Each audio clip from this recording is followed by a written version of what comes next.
सोनपेठचे लहुजी नगर येथील आकाश चव्हाण यांनी निवेदनाद्वारे नमूद केले आहे.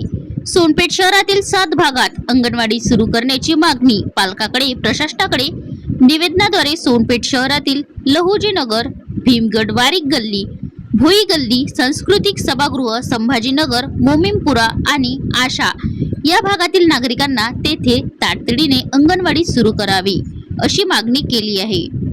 या भागामध्ये 0 ते 6 वयोगटातील मोठ्या संख्येने मुले असूनही अंगणवाडी सुविधा उपलब्ध नसल्याने लहान मुलांच्या आरोग्य, पोषण आणि पूर्व प्राथमिक शिक्षणावर परिणाम होत असल्याचे स्थानिक नागरिकांचे म्हणणे आहे.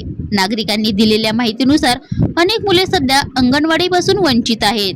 त्यामुळे त्यांना पोषण आहार, लसीकरण, आरोग्य तपासणी आणि शालेय पूर्वतयारी मिळू शकत नाही. विशेषतः कामगार आणि मजूर वर्गातील कुटुंबियांना याचा मोठा फटका बसत आहे. सांस्कृतिक सभागृहात जागा उपलब्ध. स्थानिकांनी सांस्कृतिक सभागृहाच्या सार्वजनिक इमारती अंगणवाडीसाठी उपलब्ध करून देण्याची तयारी दर्शवली आहे. त्यामुळे इमारतीचा प्रश्न सुटू शकतो असे म्हणणे आहे. नागरिकांनी या संदर्भात बाल विकास प्रकल्प अधिकारी सोनपेठ, तहसीलदार आणि जिल्हा महिला व बाल विकास अधिकारी यांच्याकडे लेखी निवेदन देण्याची तयारी सुरू केली आहे.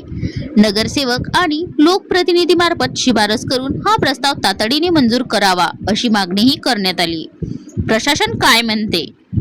ICDS नियमानुसार ज्या भागात 40 पेक्षा जास्त 0 ते 6 वयोगटातील मुले आहेत तेथील नवीन प्रकल्प अंगणवाडी मंजूर करण्यात येते.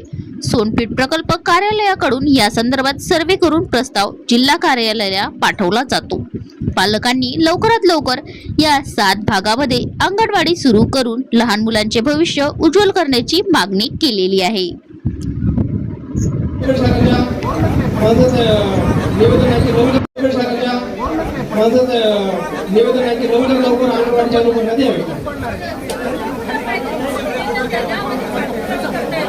मॅडम 10 ते 15 वर्षापासून सोनपेठ शहरात सर्व अंगणवाड्या बंद पडल्या. लवकर निवेदन देऊ मॅडम.